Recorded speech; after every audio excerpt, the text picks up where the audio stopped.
After over 50 years of doing things differently, Southwest just made some major changes that have completely transformed them into just another airline. Today's video breaks down exactly what happened to the quirky, customer-friendly airline that we all knew and loved. People are not happy. For over 5 decades, Southwest was the airline that did things differently. While other airlines nickel and dimed passengers with baggage fees, change fees, and seat selection charges, Southwest proudly offered bags fly free, as well as no change fees, and a unique open seating system where you could sit anywhere you wanted. They had flight attendants who cracked jokes during safety demonstrations, and a company culture that actually seemed to care about making flying just a little bit more enjoyable. Southwest proved you could treat customers well, keep prices low, and still make money. But that Southwest is officially gone, unfortunately. Here's exactly how Southwest transformed from the airline we loved into just another carrier that looks like everyone else. The most shocking change happened in May of 2025 when Southwest ended their iconic Bags Fly Free policy. Now, most passengers will pay $35 for your first checked bag and $45 for the second. Starting early 2026,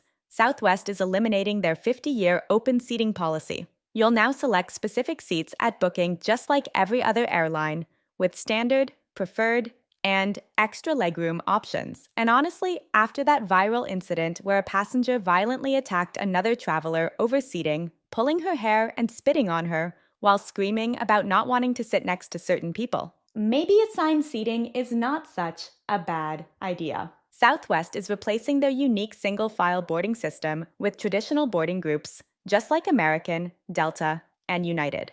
Instead of getting a specific boarding position, like A15 or B32, and knowing exactly where you stand in line, you'll now have a boarding group, like Group 5, and crowd around the gate to board with everyone else in your group. The beloved Wanna Get Away fare is now called Basic, and comes with all the restrictions you'd expect from basic economy. No seat selection, no changes allowed, and your flight credits expire in just 6 months instead of never expiring like they used to. This is particularly brutal because Southwest's old Wanna Getaway fares were generous. You could change your flight for free, your credits never expired, and you still got to pick any available seat during boarding. Now, passengers in basic economy get assigned whatever seat is left, can't make any seat changes, and lose their money if they don't use credits within 6 months. It's a massive downgrade disguised as a simple name change. And if you think that's bad, just wait until you hear about the change coming in at number 8. Yikes. In addition to changing Wanna Getaway fares to basic, Southwest completely rebranded their entire fare structure. Wanna Getaway Plus becomes Choice, Anytime becomes Choice Preferred, and Business Select becomes Choice Extra. They also changed the way they sell these newly named fare types. Southwest ended their practice of only selling tickets on their own website. You can now search and book Southwest flights on Google Flights, Kayak, and Expedia. While this might seem convenient, it actually represents a fundamental shift in Southwest's business model since they used to control the entire customer experience, including everything from search to booking to flying. Not anymore. Remember when Southwest made headlines in 2022 for eliminating expiration dates on flight credits, becoming the first major airline to offer credits that never expired? Well, they brought them back. Credits now expire in 12 months for most fares and just 6 months for basic fares, ending their customer-friendly, no expiration policy.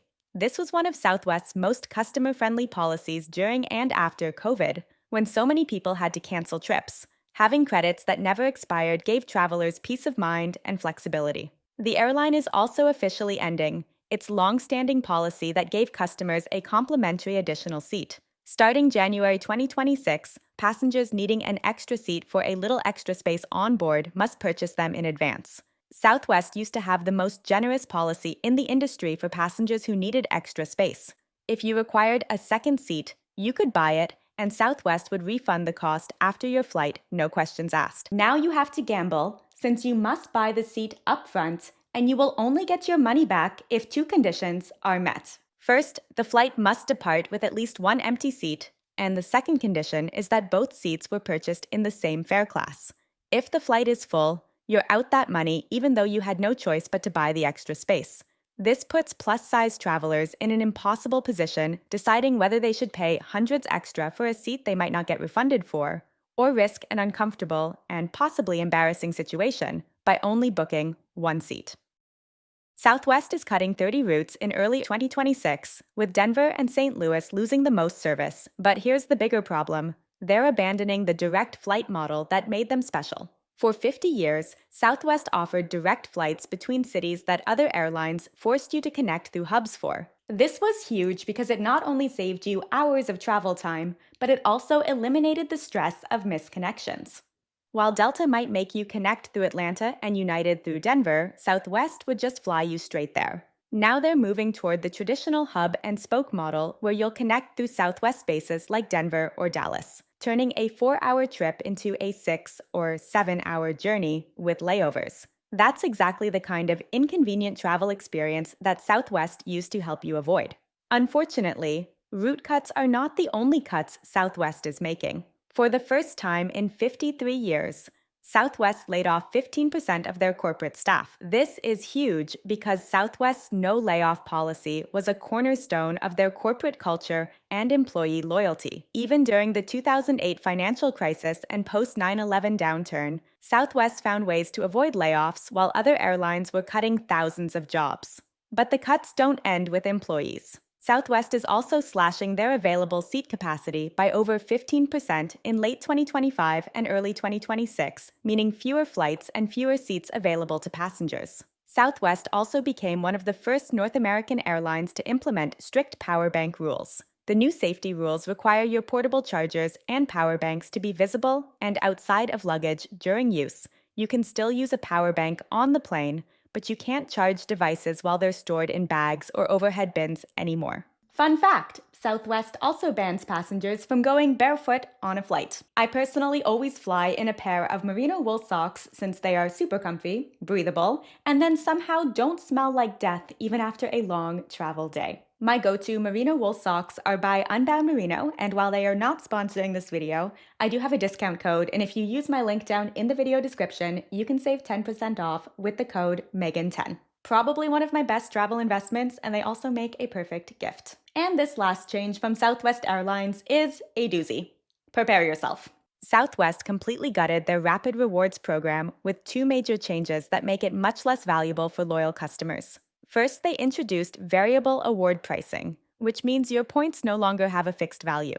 Previously, Southwest points were worth a consistent 1.4 to 1.7 cents each, making it easy to calculate if you were getting a good deal. Now your points might be worth less depending on demand, making it very similar to every other airline's confusing program. Second, they slashed point earning rates across all fare classes. Basic fares now earn significantly fewer points, meaning you have to fly much more to earn the same rewards. This is particularly frustrating because Southwest's simple, generous Rapid Rewards program was one of their biggest competitive advantages. You knew exactly what your points were worth, you earned them quickly, and there were no blackout dates. Now it's complicated, less rewarding, and requires you to do math to figure out if you're getting ripped off. We've covered a lot of changes in this video, so it is wild to think that there are still many more changes on the way for Southwest Airlines. They're considering long-haul international flights for the first time, potentially expanding beyond the Caribbean to destinations across the Atlantic or deeper into Latin America. They've also launched partnerships with China Airlines and Iceland Air for international connections, adding complexity to what used to be a simple, domestic-focused operation. It might sound a little dramatic, but it's pretty clear that the Southwest we all knew and loved is gone, replaced by an airline that looks, acts, and feels like every other major carrier. The quirky culture, customer-friendly policies, and unique experience are just not a thing anymore. Or at least that's how it sounds based on all of these changes. Let us know down in the video comments if you have ever flown with Southwest, and if you are feeling like adding a little bit more info, I would love to know how you personally feel about these updates. Don't forget to hit subscribe to join us back for new videos each week, and you might also want to join my free weekly newsletter with tips and tricks that I don't share anywhere else. Thanks for watching, safe travels, and we will see you in that next video soon. Bye.